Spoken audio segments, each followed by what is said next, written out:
everyone. I am Sue Sorensen. I'm a professor of English here and director of CMU Press, the publisher of this book by Carmen Lansdowne, Wearing a Broken Indigene Heart on the Sleeve of Christian Mission. Thank you all for being here this evening. I want to say, first of all, that I am very grateful to be a visitor on this land. I live and work here with great pleasure on land that is not mine. And I'm grateful to the First Peoples that were here who stewarded this place and are doing their best to teach us how we might take better care of this place. I'm going to briefly introduce Carmen Lansdowne, our guest this evening, who's the author of this book, and tell you how you can go about buying it, of course, and also introduce the person that's going to be in conversation with her this evening. But before I do that, I'll tell you a little bit about how this book came about. CMU Press is a very tiny press. CMU Press is basically me and some lovely students, some of which are here this evening. So I'm going to thank the students first who have helped in the past. It takes about 2 years on average for a book to come to life. So there's many people that get involved. So for our students, I want to thank Phil Waldner, Logan Nord, Emma Siemens, Clara Fretz-Parlitz, and Theo Sortson-Kurtz, who gets tricked into helping me because he's my son. And I also want to particularly thank Arlen at Common Word, who is our bookselling partner. And Arlen has made this evening happen, and Arlen is very helpful with all things CMU Press so that I can just take care of editorial things. This book came to me from John Bupolin, and I'll introduce him in a moment, but he was already using bits and pieces of this manuscript, which once was Carmen's PhD dissertation.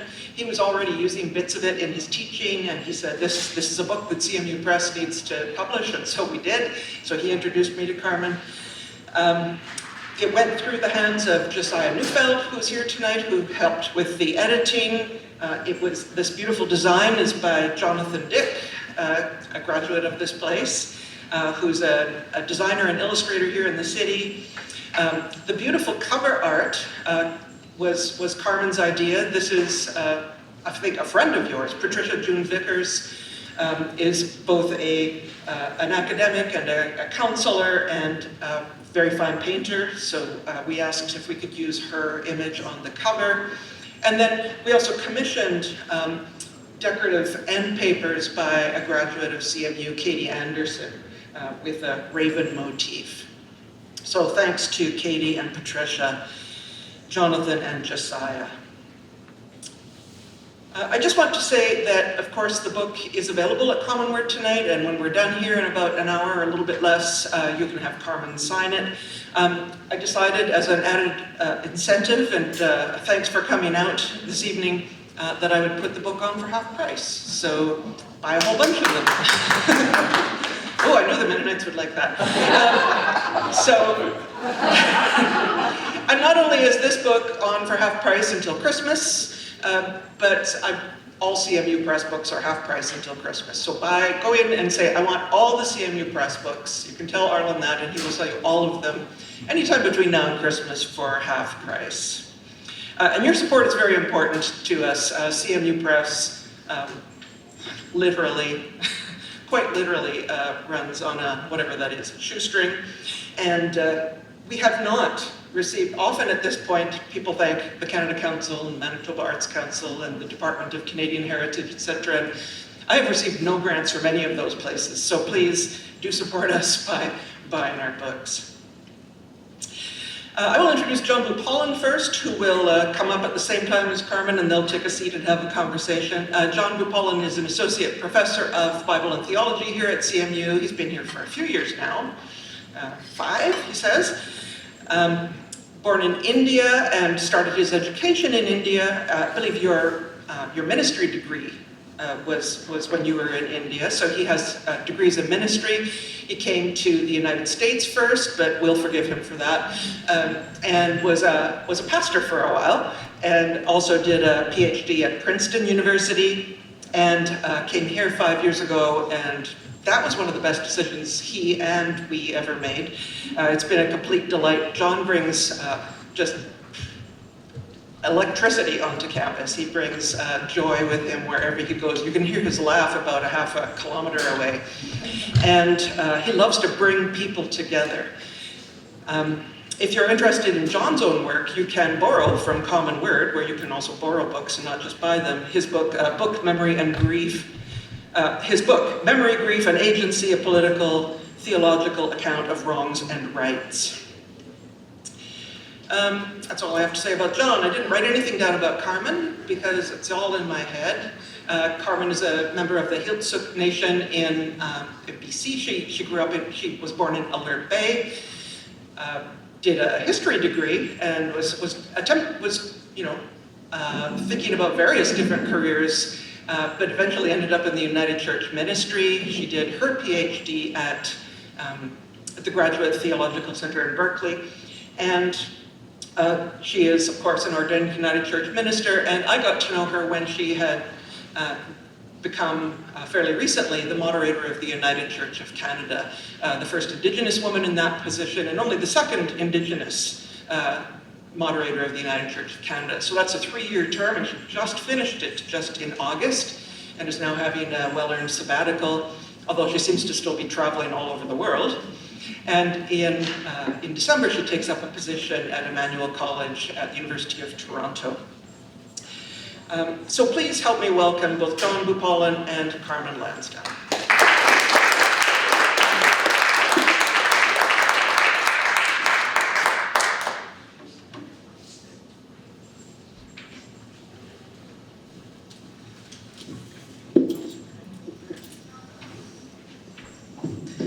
I've been teasing John all night and saying this is all his fault.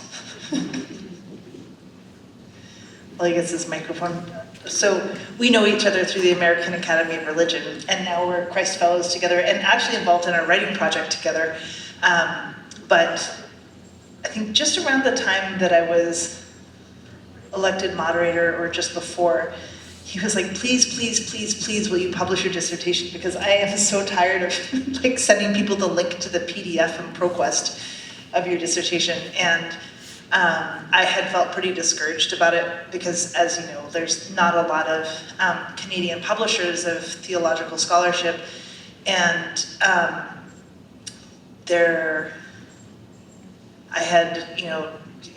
it would have to be revised significantly to publish in the United States because it's pretty specific to Canada. And so he was like, can I introduce you to Sue? And so thank you. It's all your fault. This is a pleasure from the time we began that conversation to kind of seeing this in print is wonderful. So I have a few questions for you. And they're very open-ended, but I will point to particular places in the book to start the conversation off.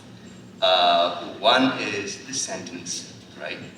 So now, for me, when I first encountered your work, I'm thinking, okay, here's an Indigenous woman who takes great pride in her indigeneity, right? And then you say something like this: I believe that Christian faith, as expressed through churches, should remain mission-centered. And just so you know, should is italicized, the emphasis is in the original, so I'm not just emphasizing that, she's emphasizing that. So again, I believe that Christian faith, as expressed through churches, should remain mission-centered. So I'm going to ask you a question. For many people, mission, right, just as a word, is come to be a, kind of like a bad word. Yeah. You don't say that. You don't do that anymore. We know better. So what do you mean? Help us understand why you say, I believe that Christian faith is expressed through churches should remain mission-centered. First of all, I'm pretty sure I told Josiah we should take that part out, but I'm kidding. Yeah, it's actually an interesting story because I grew up sort of thinking that mission and evangelism together were like dirty words, and they often go together in our ecumenical dialogues, especially in the work of the WCC and other conversations that are happening. And when I was in my final year of my MDiv, the United Church used to have a program, like a your course of study would be you do 2 years of your MDiv, you go away on an internship for a year, and then you'd come back and do an integrating year, and then you would be eligible for ordination if you were so blessed by the church. And so I was coming back from my integrating year, and I took a class called Mission, Church, and Ministry with Richard Leggett, who was an Anglican professor. And we read David Bosch's Transforming Mission, and we read Paul Donovan's Christianity Rediscovered. And it really confronted this stereotype that I had. Like I had learned earlier in biblical studies, the root of evangelism, and it was really as simple as sharing the good news of our faith. But Bosch's systematic study of the history and theology behind Christian mission and the problems that have been associated with that, and defining the difference between the church's mission but God's mission, and explaining how I think really after the devastation of the First and Second World Wars, that as churches began to grapple with settler colonialism, that they were actually wanting to find a way to say the church is an expression of God's mission, but we don't do that. Mission is a form of God's self-revelation, and in addition to growing up in a tradition that has a lot of strengths and also is pretty anti-evangelical, anti-Roman Catholic, and anti-mission. It was also a denomination that was in decline and aging, and it made me wonder if we had thrown out this precious baby of Christian mission with the settler colonialist bathwater and said all of those things are bad, and maybe we had kind of ripped the heart of the church out a little bit by being too scared to talk about our faith. And to say that I think the church should remain mission-centered is not to say I believe in proselytism or trying to, I have a lot of respect for 12-step programs that say we practice attraction rather than promotion, right? Or the old hymn, they'll know we're Christians by our love. But that we couldn't actually, I'm not tied to the word mission, but I am tied to the idea of mission, and that we need to actually be always thinking through what is mission in terms of the church's response to God revealing God's self in the world. Thanks, Carmen. I want to pick up mission in just a little bit, but since you mentioned David Bosch's name, I feel like folks in the room are an enlightened audience and kind of people know who David Bosch is. But just to remind myself, right, go back to my MDiv days, we read David Bosch, right? David Bosch was the person to read if you want to have a sense of what is mission, right? And then he offers all of these different ways in which he articulates mission, right? Mission as liberation, mission as transformation. And one of the things that I actually appreciated in your book is you are rehearsing that history a little bit, but you're bringing your own inflection to it. So my David Bosch question to you is, in his work, you find a gap, right? You find a gap, and the gap that you find in his work is kind of like an ethical gap, right? I wonder if you could take us to that place where you're saying, here is David Bosch writing about all of these important things, right? He is, after all, writing, including the mission as liberation, so he's interested in that category. But he's saying, as he's articulating that, he didn't say something. Right? He didn't say something about something. Just walk us to that spot.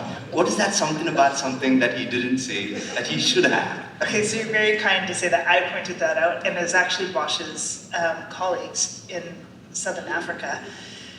There was a couple of festschrifts that were written about David Bosch. One was Mission and Creative Tension, and one was Humble Boldness, Bold Humility, which also comes up as a theme in my book, that were both published by the association, the South African Association of Mission, or whatever their version of the American Association of, or American Society of Mission is. And they were like, it's this systematic treatment of Christian mission is impressive and important, and like, you can't actually talk about mission as, you know, and the Missio Dei as God's revelation of God's self, and talk about mission as justice, writing from the context of the Dutch Reformed Church in the apartheid era in South Africa, and not choose sides. Like, you have to choose sides. And the fact that you could read Transforming Mission, having zero understanding that he wrote this as a resistor to apartheid, choosing to stay within the Dutch Reformed Church in Southern Africa to fight racism and to fight apartheid from within the denomination at a time that many people chose to leave, was unconscionable to some of his colleagues, and was like perpetuating the mindset that somehow our theologies can be divorced from the very real socio-political context in which we are doing theology. And so that's the gap that I identified, maybe for the first time in North America, but it was because I was reading the responses of other South African missiologists to his work. Yeah, and that is actually, in fact, one of the things that I really deeply appreciate about the book, is that you take readers into this conversation on mission. And because so many people that I know, let's not say so many people generally, but so many people that I know have given up on that concept. So people don't really familiarize themselves with that literature. So it's actually very helpful to kind of walk us through all of that.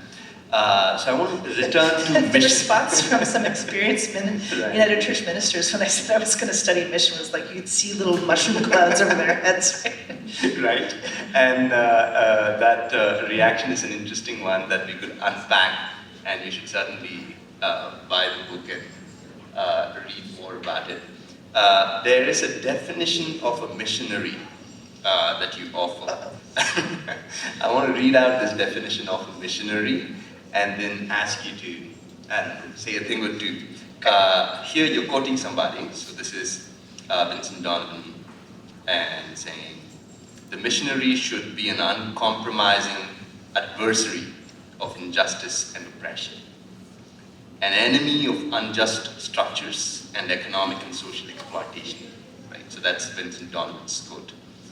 And then you say, if we are to believe as I do, that to be missional is to co-participate in Missio Dei, mission of God, then this work includes not only opposing unjust structures in the mission field, that is the global south, but also in our own contexts here on this continent, right? I'll just give you a minute to think about that, and then maybe inflect this question with one more,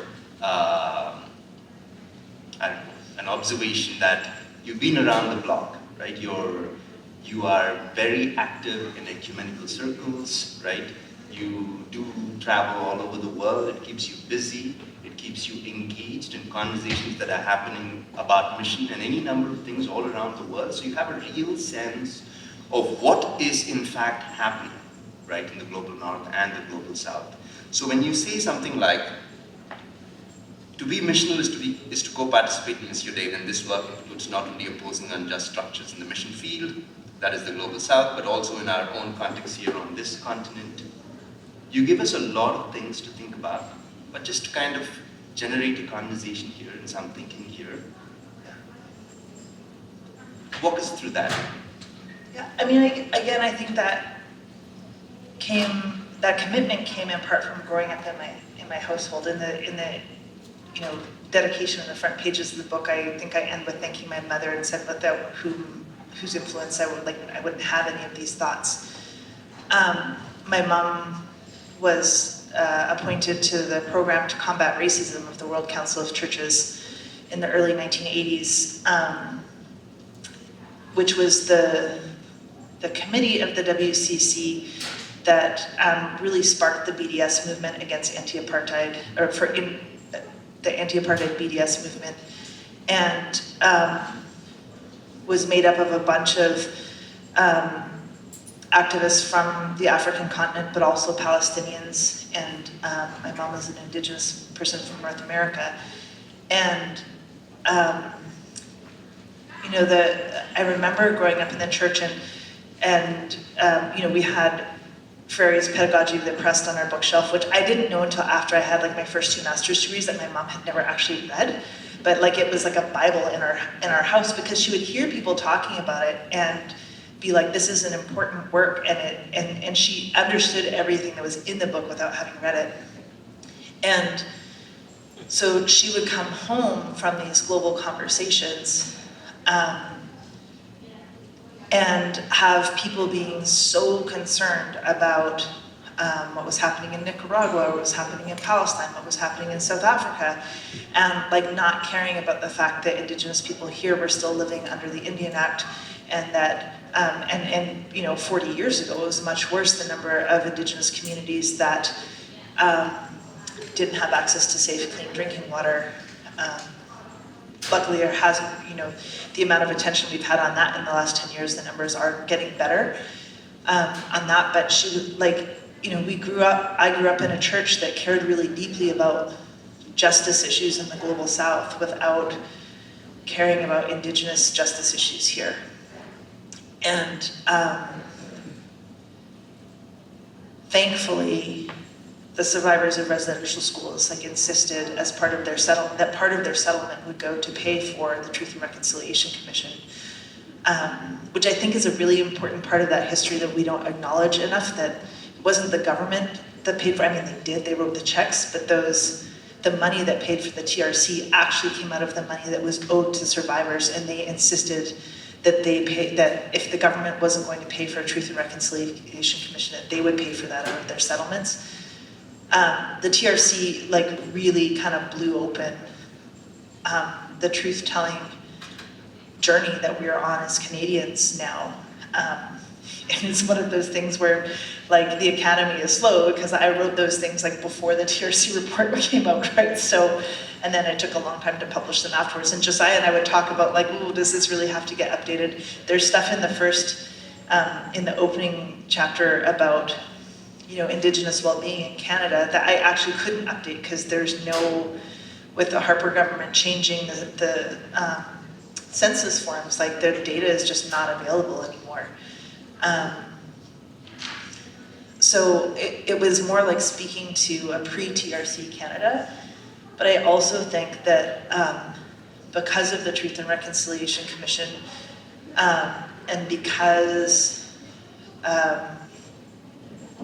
people see these big pronouncements coming from governments and churches about having to do better and acknowledge what's happened in Indigenous people, I think also somehow in the Canadian imaginary, all of those things have been put into the past, and people don't, I had this awareness over Christmas where I realized that my mom was an orphan and then sent to a group home at Naramata Center, which is United Church Lay Learning Center in British Columbia, put into a group home so that she could go to public school in Penticton at a time when she wasn't legally status Indian because her parents were never married, and even though they were both Heiltsuk. And actually I think my granny was Tsimshian, but lived with the United Church family and had the strategic brilliance to say, I need parents, and ended up fostering with them, so it was kind of part of the 60s scoop in a way, but I went on a tangent and I lost my place. No, I'm an extroverted thinker, so I kind of go in circles, and then sometimes I can't land the plane. Well, the plane has already taken us to a good place. Yeah. So it's okay, it doesn't matter where you land. But here's Okay. another question Yeah. for you. Save me, thank you. Sue has already forgiven me for having gone to the United States. So thank you, Sue. So now I'm here. Let's not tell her I'm a dual citizen.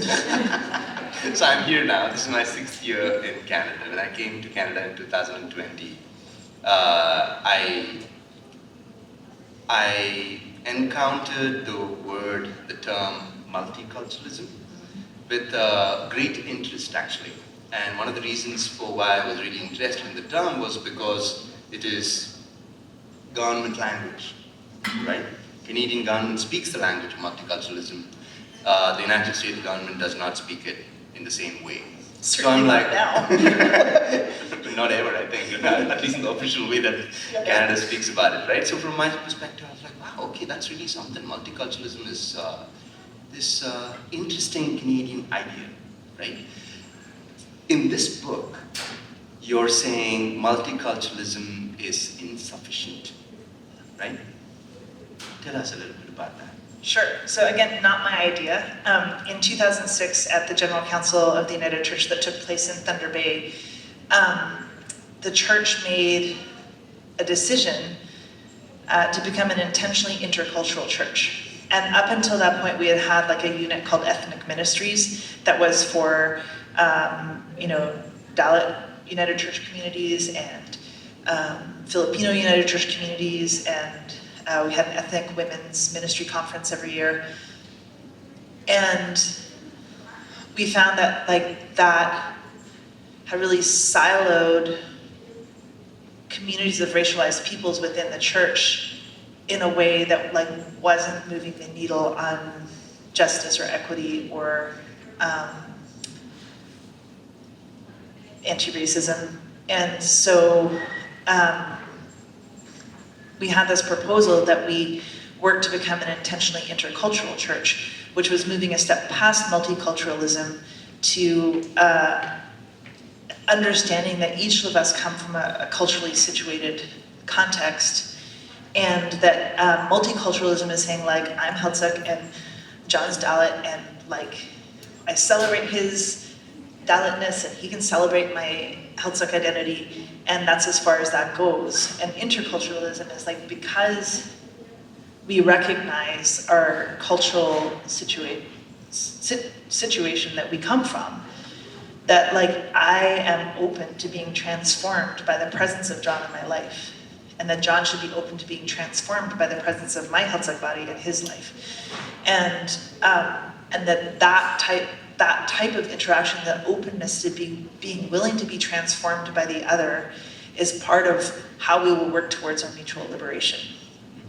And I think what that's done in the United Church of Canada is strengthen these kinds of relationships, right? I've learned to value John as a scholar who's in my life. We're working on a writing project together through the Westar Institute, and but it really maybe created some cross-pollination between the racialized communities in the church, but then most white people in our church were oh, we just rebranded ethnic ministries, right? Intercultural ministry is still something that you all do, and has not created the types of vulnerable conversations around what does it look like for the dominant white society to be transformed by the presence of Indigenous and other racialized communities in this country. Thanks, Carmen. That's really something. I think I might have time for one more question, and I'm told that we have a few more minutes for questions from the audience. And Sue will manage the microphone, and I'll ask you folks in just a few minutes if you have any questions. So here's one last one for you on the same topic. You have this really intriguing quote. Actually, I had to just sit on that page for quite a long time, right? And this is your quote: "You must be busy to learn." And just to give you a little bit of the context there, here's what Carmen says, right? This is not going to sound foreign to you, these are your words. Where do I start? Okay, here it is. You did not sit down to interview your elders. It was more appropriate to be busy with them, and then you could talk. I received some of the most important lessons about our culture and about our people's traditions while sewing, washing dishes, or walking through the woods to gather traditional medicines with my elders. You must be busy to learn. Asking direct questions is inappropriate. Spending time working with someone is an invitation to let them teach you something about life.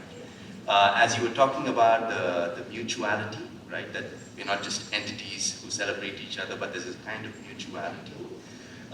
This thing like strikes me as something quite profound, that you must be busy to learn, but busy with other people in order to learn, right?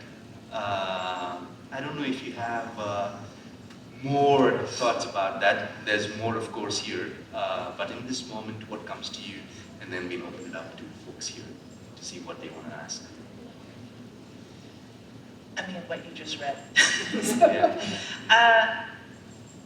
I mean, so I don't know that I would have even like picked up on that teaching, except that there was a Kwakwakwa elder in my life. He was a hereditary chief he was Musqueam from the same community as Chief Robert Joseph. And he was the last hereditary chief to not go to residential school. His grandparents hid him from the Indian agent, and so he had never gone to residential school. And his partner, we were preparing for a potlatch, and one of the things we were making from a giveaway was we bought all these like berets, and then we cut out little ovoid formline designs that were like fairly simple, and we were hand stitching them onto the berets so that that's what we could give to some of the ladies at the potlatch. And so Kim and Adam and my friend Chris Cook, who actually is a beautiful artist, and he made this bracelet.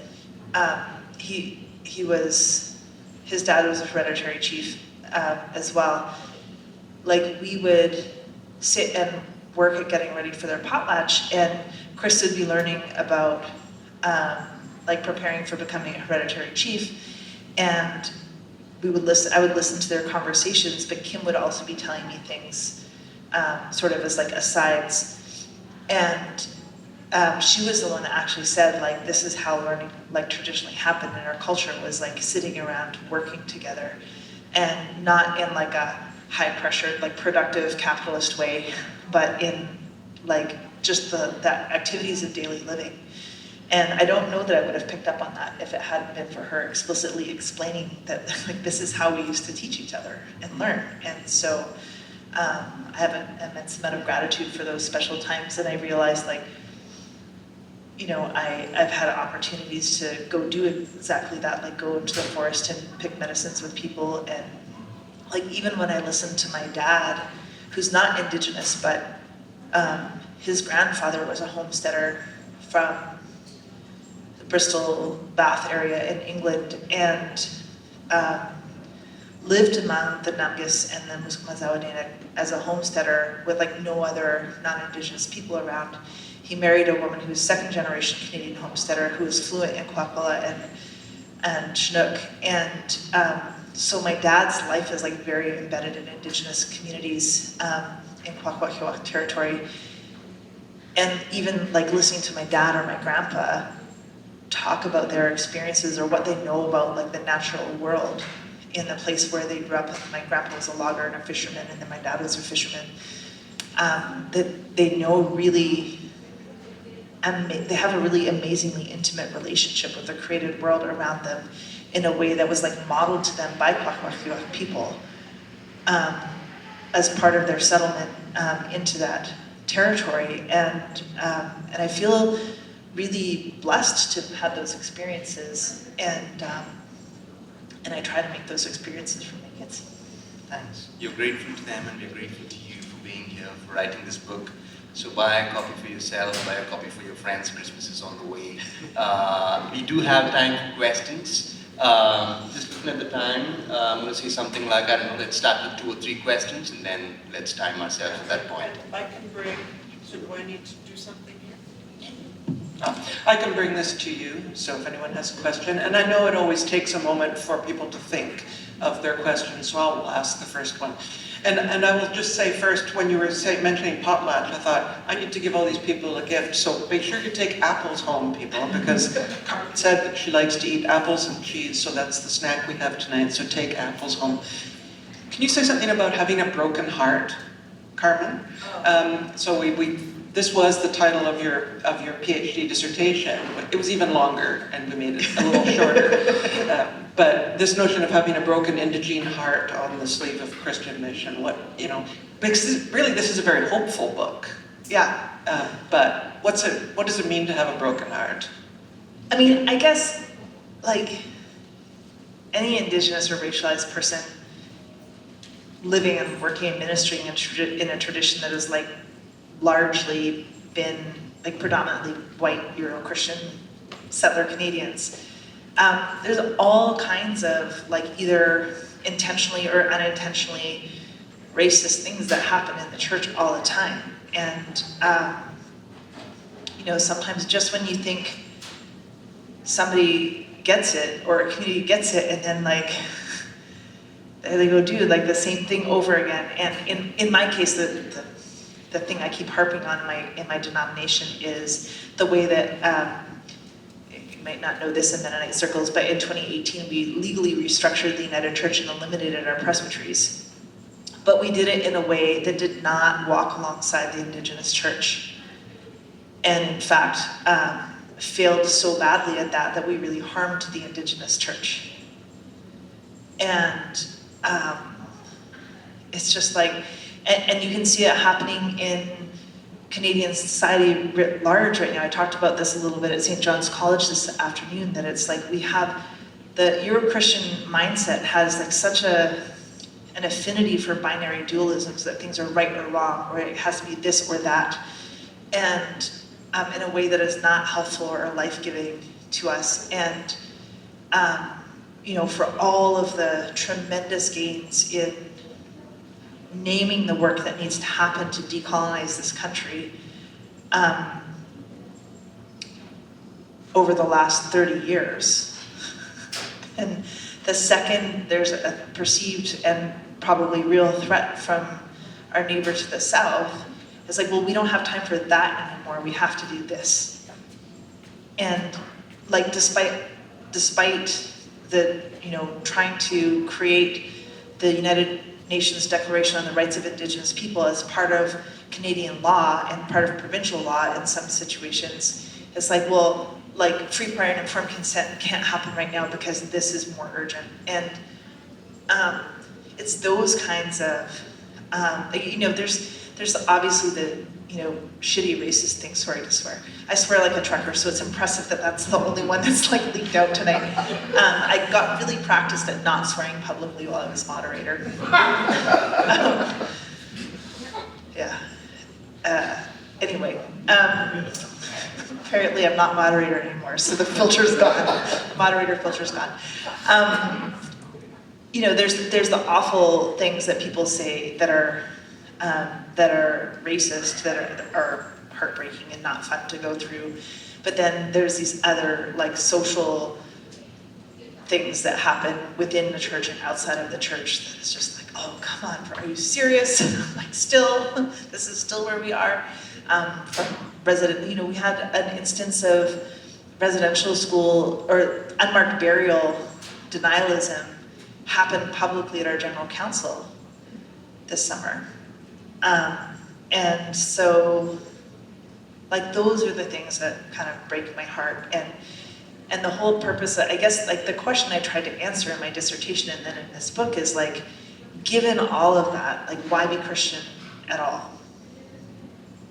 And it's because I do believe in the salvific efficacy of the Christian faith, and that there is the potential for liberation, and that's despite the church, like, being its own worst enemy sometimes. I think we have time for maybe one more question. Or two. Yes. We tend Okay, to all right. and we start. Hi, Carmen. We just introduced before this. You'll be happy to know that I got kicked out of the mission class in theological college for asking the wrong kinds of questions. But what I wanted to ask you about, and this comes from my own personal experience, I'm a Christian because of the witness of Inuit to me. And that's the reason. And so I think that the mission of Indigenous, how do I put it, that Indigenous peoples in Canada now have a mission to the non-Indigenous people, but it has to be a very broad word, very broad sense of what that word mission means. I haven't read your book, so I don't know if that's part of what you're reflecting on, but can you reflect on that notion a wee bit? Yeah.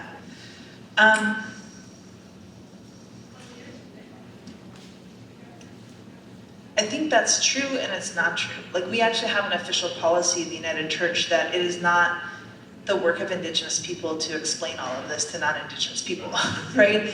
And so, which was actually a really like tense spot to be in sometimes as an Indigenous person who is moderator.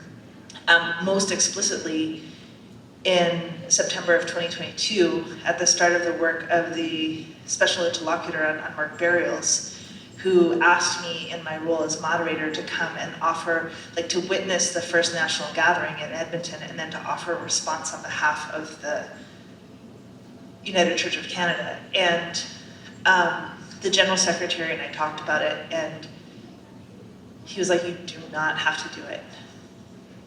And I decided to, in part because, you know, for however many continued missteps the United Church makes, I think it at least is trying really hard denominationally to make things right, to do things differently. And I felt very confident in the fact that no matter who is moderator of the United Church of Canada, that we value that journey that we're on so much that the answer would be an unequivocal yes. And so by virtue of my office as moderator, I would do that. And it was hard. Like, I cried in front of 1,000 people when I shared the fact that I was Heiltsuk and that I was the daughter of a residential school survivor who had been so abused in residential school that when he testified at the TRC, he went into a coma for 2 months from reliving the trauma of telling his story, and that the United Church was committed to believing survivors, to offering reparations, to like making our archives as accessible and low barrier as possible, to providing funding for communities to search for unmarked burials, and that was the you know, and that they were also committed to saying, if you can't go, the General Secretary will go, and sharing my reason for saying yes to the invitation. And I don't, like, I have mixed feelings about the idea of Indigenous people in Canada having a mission to non-Indigenous people, because I think non-Indigenous people need to understand the roots of colonialist thinking and all of the ways that it has, like, twisted human existence, and not just for the last 500 years. Like, the more ecumenical conversations that I have, and the more I learn about, you know, our histories, I think, you know, understanding British conquest, not just in the way that our peoples have experienced it in the Indian subcontinent and here, but like the way that Welsh and Scottish and Irish people experienced it before anybody ever sailed outside of Europe, or the way that the Frisians have been persecuted by the Scandinavians, or the way that the Romas were persecuted by and continue to be persecuted by, like, continental Europeans, or, you know, like, you can go in the Caucasus and see what's happened between Russia and some of the former Soviet states, like the conquest of Al-Andalus in Muslim Spain. Like, all a colonization was alive and well in Europe before anybody ever set sail to another continent. And, like, unless people who come from, like, a European background really start to understand, like, those threads in history of, like, where did colonization come from? It didn't just start by, like, in 1492 when Christopher Columbus sailed the ocean blue, right? Like, all of those tendencies existed. And they weren't, I mean, I think they were bigger and more destructive in Europe than in other places, but, like, I'm honest in the fact, in some of my writing about the fact that Heiltsuk people had slaves. Like, we're not, like, this romanticized, like, we should all go back to life before European contact. The reason why my people converted to Christianity, aside from trying to survive, like, disease genocide, was that we didn't have a concept of forgiveness. And when our hereditary chiefs sat down with the Methodist missionaries that were in Bala Bala, they said, you have medicine, it comes with Christianity attached. There's nothing in your Bible that is inconsistent with our way of life, and we never had a concept of forgiveness, and we can stop warring with the Coast Salish and the Haida now. Right? So my point is, like, there's work for all of us to do, and I don't know that non-Indigenous people have to be like ministered to or have an intentional effort by non-Indigenous or by Indigenous people to somehow transform them, except that to keep listening to Indigenous voices, right? And especially Indigenous stories, because like scholarship doesn't change our hearts. Facts and figures don't change our hearts. It's stories that change our hearts. And like Brene Brown says, everybody has a story that'll break your heart. And if you really listen, everyone has a story that will bring you to your knees. And that goes back to that intercultural piece about like being willing to be transformed by each other.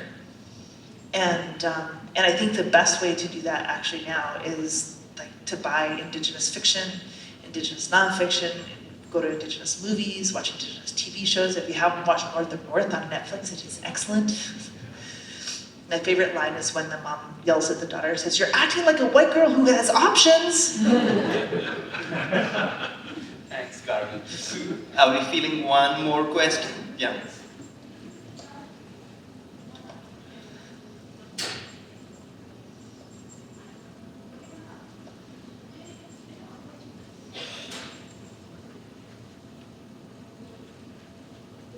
I wish I have, my name's Gordon, I wish I had an actual question.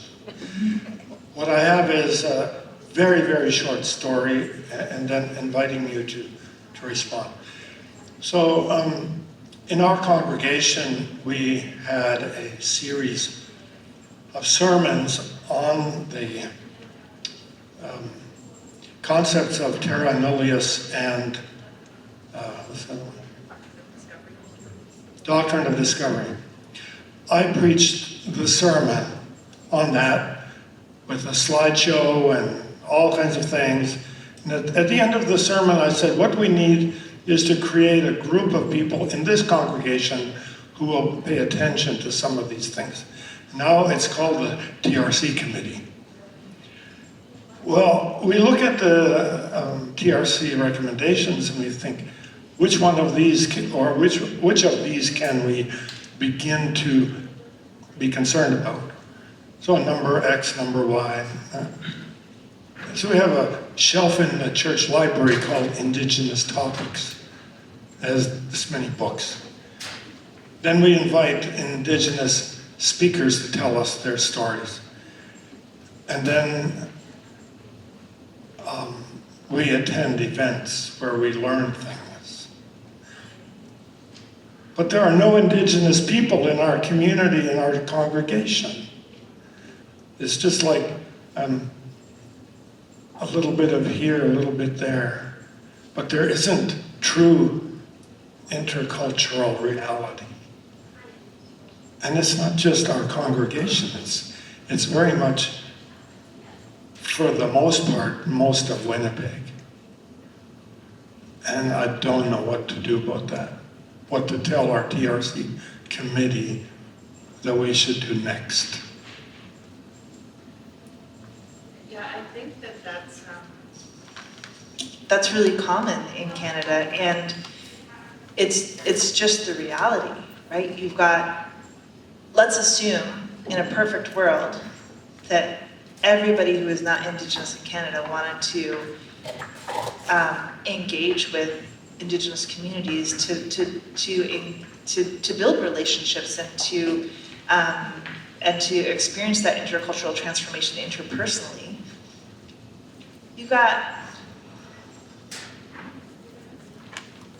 36.5 million non-Indigenous people and 1.5 million Indigenous people, many of whom are not in a healed position enough to have that conversation in a way that is not either nihilistic or like outwardly aggressive, right?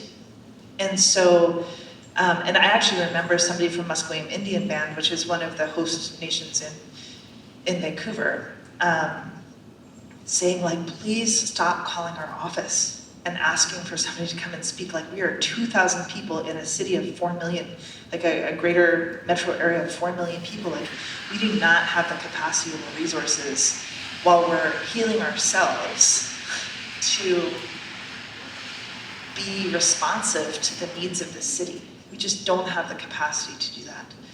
And so that's why I think engaging with Indigenous media, film, arts, studies, like the reports that come out of the Yellowhead Institute are fantastic. You know, there's so much good Indigenous fiction that is just phenomenal, both about like living in colonized Canada, but just like great dystopian novels like Cherie Demoline's The Marrow Thieves and Hunting by Stars. I don't recommend reading Jessica John's Bad Cree right before you go on an 8-day canoe trip into the woods. Because it's a Wendigo story, and the first time that you experience being in the woods, in the dark, in the middle of the night, when there's not a breath of wind and everything is dead silent, you're like, the Wendigo is coming. So that's an aside, don't do that to yourself. But I think it has to be enough for now. And we have our own work to do too. Like, we have our own work to do to heal from all this intergenerational trauma. Oh, I started to go off on a tangent about my mom being, you know, an orphan and then 60 scoop. And I had this realization at Christmas when I have 2 beautiful nieces who come from a family where one of their aunts is a very, very important member of the C-suite of Aritzia. Like, our daughter is the most eccentric, artist-souled, like, she asked me that, she just turned 13, she asked me the other day if she could experiment with makeup while I was out, and I was like, oh, sure, of course, like, you've got makeup in your bathroom, expecting I'd come home and she'd have like lipstick and blush and eyeliner and stuff on it. I came home and she had been like trying to replicate the feeling of the uncanny valley, which is when you see a human animatronic that like almost looks human but is like not quite human, and it creates this cognitive dissonance. And so she had like done this like dark eye makeup that made, like, trying to make herself look like a robot. Like, so, and she doesn't fit in with her cousins all that well. And we were going to their house for dinner. It was going to be quite a formal dinner. We do, like, my husband eats at the table standing up. Like, we are not, I'm so glad my grandparents are gone, because it would just like explode my waspy grandmother's heart. But I was like, oh man, like, this girl's hair is always like a rat's nest. And so I took her to the blow-up bar in downtown Victoria before we went out for dinner, and had her hair washed and styled, and she looked beautiful, and she's very confident, and she was wearing her Wallace tartan kilt and a beautiful blouse. And she was like, why did you take me to the hair salon? And I was just like, oh, I just realized that, like, I just had this, like, standing on the street corner in downtown Victoria, I had this understanding that, like, my mom was an orphan who got sent to a group home that never learned how to fit in terms of like fashion. When she got sent to Naramata, she had 1 pair of jeans, 1 t-shirt, 1 pair of underwear, and a dress that she stole from a friend because she was embarrassed to show up with nothing in the box that she took with her. And she didn't know how to teach me how to do my hair, and so this is as good as it gets. This is as fancy as it gets. And I don't know how to do my daughter's hair, and that's how deeply embedded intergenerational trauma is. Like, it seems like such a simple thing, but then when you realize the why, I don't feel confident to do my daughter's hair, is connected to this whole idea of like Indigenous children not having parents. And I was like, whoa, like, so I said, you know, when you learn in school about intergenerational trauma, like, this is a very small and maybe not the most traumatic example, but this is what it looks like. And she said, well, and it can stop with me because I'm going to learn to do my own hair. Yes. And so, like, we have our own work to do too, and I think it's in nights like tonight where we do have the opportunity to share our stories and to be in relationship with each other. And it's not going to be like your best buddy down the block that you like see every weekend, but it's a beginning, and I think it has to be enough. And we can, you know, if you think of the Haudenosaunee example of the Churo Wampum, like, we can be on this healing journey together without our paths having to be like intertwined. That there's two parallel paths of healing that have to happen. Thanks, Carmen, and thank you. I know Sue has things to do to close the event, but thank you really so much. I'm mostly just proud of us that John and I can giggle the whole time, because we have a really bad habit when we're like supposed to be serious about things. I don't know if you could see us when Sue was talking, but our shoulders were jiggling because I was like, this is all your fault. And you're such a snob, I can't believe you went to Princeton. So.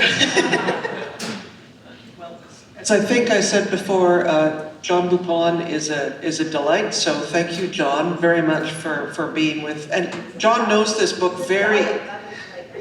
It's a delight. He knows this book very intimately, so I knew he would be the best person to take us through this. So first, let's thank John very, very much.